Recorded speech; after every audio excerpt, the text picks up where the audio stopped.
Welcome to Silent Crime Case. Today we unravel the shocking and tragic story of Michael Sanderson, a young man whose life was brutally cut short in the affluent city of Riverview, California. This is a tale of obsession, betrayal, and the dark side of desire. Michael Sanderson was a 20-year-old massage therapist living in Riverview, California. Originally from a small town in Iowa, Michael had moved to Riverview seeking better opportunities and a warmer climate. Known for his good looks, athletic build, and charming personality, Michael quickly became popular among his clients, especially older women. He had a knack for making people feel special, which helped him build a loyal client base. However, his charm and good looks also brought him into the world of sugar babies, where younger individuals enter into relationships with older, wealthier people in exchange for gifts and financial support.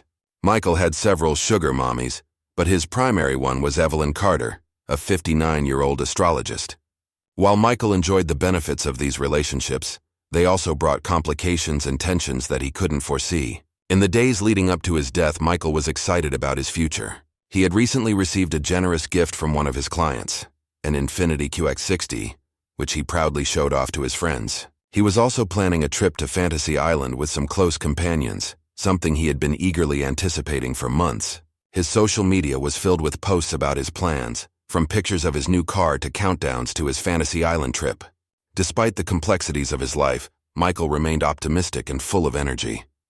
His friends and clients admired his ambition and drive, but Michael's life, filled with dreams and plans, would be cut short in a tragic and shocking way. On the morning of September 5, 2018, Michael's neighbor, Betty Collins, began her day like any other. Betty, a 95-year-old retired librarian from Chicago, lived next door to Michael in their Riverview apartment complex. She often chatted with Michael and had grown concerned when she noticed his shiny new Infiniti hadn't moved for 2 weeks. Michael usually had a busy schedule, and this was unlike him. Around 9 a.m., Betty decided to check on Michael.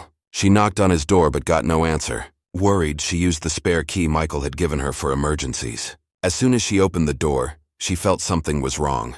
The apartment was too quiet, and a faint, unpleasant smell filled the air. Betty called out Michael's name, but there was no response. She walked through the living room and into the hallway. When she reached the bathroom, she saw a horrifying sight. Michael was lying face down in the toilet, naked, his head submerged in the water, his body limp.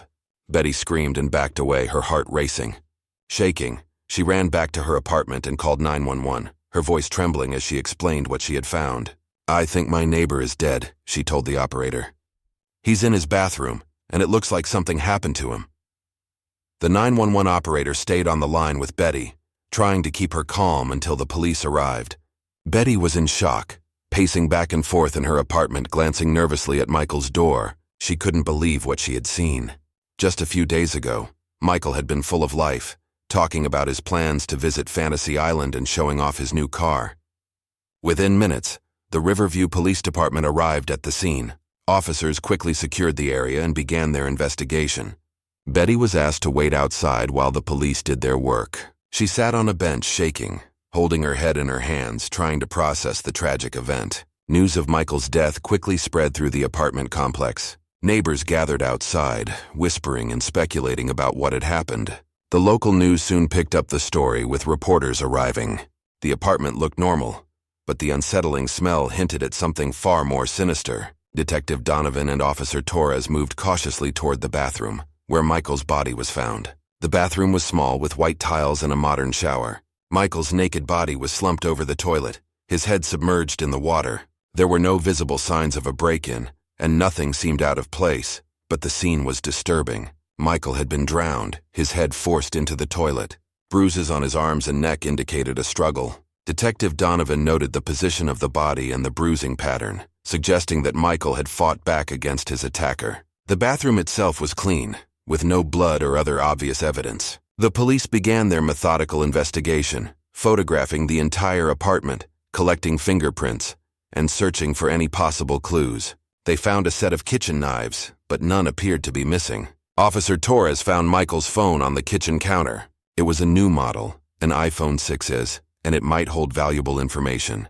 She carefully bagged it for further analysis. The detectives interviewed neighbors, including Betty Collins, to gather more information about Michael's recent activities and any potential visitors. Betty mentioned seeing a few of Michael's clients come and go, but nothing seemed unusual. She also noted the new Infiniti SUV Michael had received recently. The forensic team arrived and began their examination of the body and the apartment. They used luminol to check for traces of blood, even in areas that appeared clean. They also checked for hair, fibers, and other small pieces of evidence that might have been left behind by the attacker. As the investigation progressed, the police began to piece together a timeline of Michael's last hours. They hoped that his phone and the security cameras in the apartment complex might provide additional clues. The clean state of the apartment and the lack of obvious evidence suggested that the killer had taken great care to cover their tracks. The tragic scene at Michael's apartment marked the beginning of a complex investigation. Detective Donovan and Officer Torres knew they had a difficult case ahead of them. They were determined to find out who was responsible for the young man's untimely death and bring them to justice. The first person of interest in the investigation was Evelyn Carter, a 59-year-old astrologist. Evelyn was well known in Riverview for her larger-than-life personality and her impressive client list, which included several celebrities. She lived in a lavish mansion, decorated with exotic crystals and zodiac signs. Evelyn had a reputation for being generous, often gifting expensive items to her friends and clients. However, she was also known to be possessive and obsessive, especially in her personal relationships. It was no secret that Evelyn had been in a sexual relationship with Michael Sanderson, acting as his sugar mommy. She showered him with gifts, including the 70-inch flat-screen TV found in his house. When the police first questioned Evelyn, she was calm but visibly upset. She admitted to being deeply hurt when she discovered that Michael had been seeing other women. Despite her feelings, she denied any involvement in his death. Detective Frank Donovan and Officer Lisa Torres conducted the interrogation, asking Evelyn about her whereabouts on the night of the murder. Evelyn claimed she was at home alone, reading the latest issue of Astrology Today and meditating. She insisted she had not seen Michael for several days before his death and respected his need for privacy. However, the police dug deeper into Evelyn's background. They found that she had a history of intense relationships, including 3 failed marriages that often ended badly. Former friends and clients described her as charming but controlling, mentioning that Evelyn could be very jealous, especially when she felt betrayed. During the interrogation, Evelyn's demeanor shifted. She became more defensive and agitated, particularly when asked about her relationship with Michael. She accused the police of unfairly targeting her because of her wealth and high-profile lifestyle. Despite her protests, the police continued to press her for details.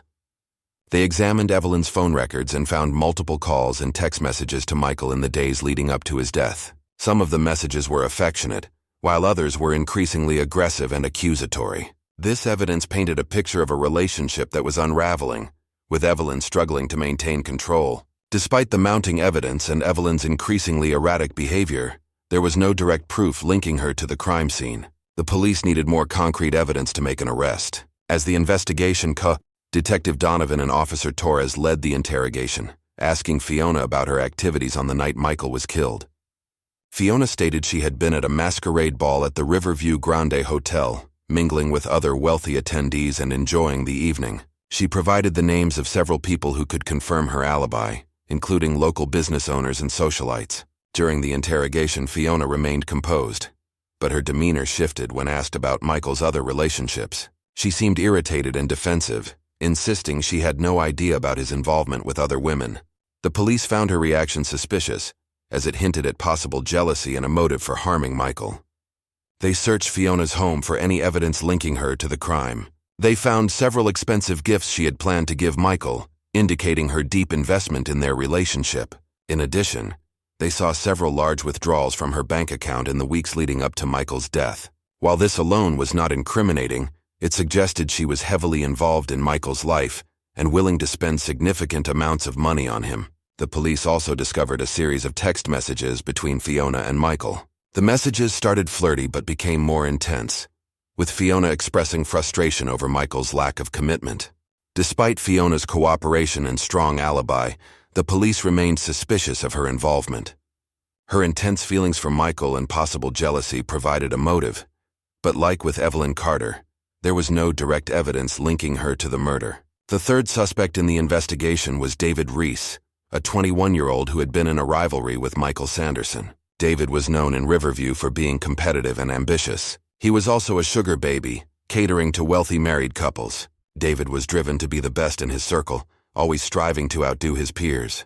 His personality was described as hot-headed, and he had a history of getting into arguments and fights, often fueled by alcohol. The police questioned David shortly after Michael's body was found. Detective Donovan and Officer Torres focused on the nature of David and Michael's relationship. David admitted that he and Michael had been rivals, both vying for the attention and gifts of the same wealthy women.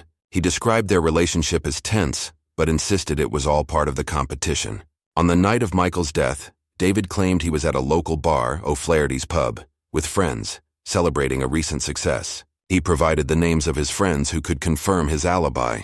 However, David's reputation for getting into fights after drinking raised suspicions about his possible involvement in Michael's death. The police dug into David's background, finding numerous reports of altercations with other sugar babies and clients. Many described David as aggressive and quick to anger, especially when he felt threatened or disrespected.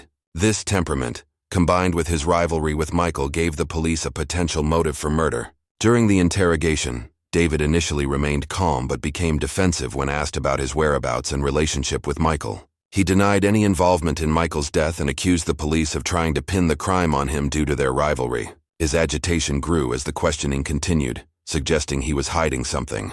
The police searched David's apartment for evidence. They found a few items linking him to Michael, including a gold chain that Michael had posted about on social media, saying it was a gift from a client. The police also discovered a series of text messages between David and Michael. The messages revealed escalating tensions, with David accusing Michael of stealing his clients and threatening to teach him a lesson. The police also reviewed security footage from O'Flaherty's Pub on the night of Michael's death. The footage confirmed David's presence at the bar, but there was a 2-hour gap where David was unaccounted for. This window of time raised further suspicion, as it was enough time for him to commit the crime and return to the bar. Despite the mounting evidence in David's suspicious behavior, there was still no direct proof linking him to Michael's murder. The police continued to keep David under close watch, hoping to uncover more information that could either confirm or clear their suspicions. On September 12, 2018, 7 days after Michael Sanderson's body was found, the Riverview Police Department received a crucial tip. The day was hot and sunny, with temperatures soaring into the mid-90s.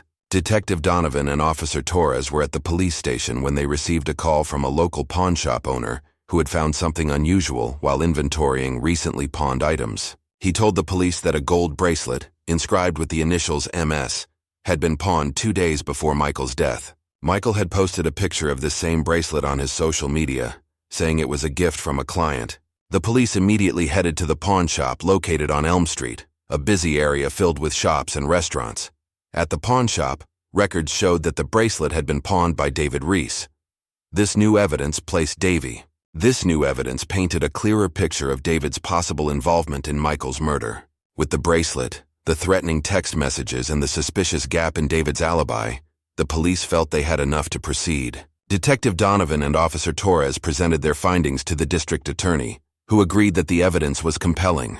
The police were now focused on gathering more information to strengthen their case against David. They continued to interview witnesses and piece together the events leading up to Michael's death, determined to bring justice for the young man whose life was tragically cut short. Hey, chilling case solvers, interested in more real-life murder mysteries? Be sure to like and subscribe to our channel.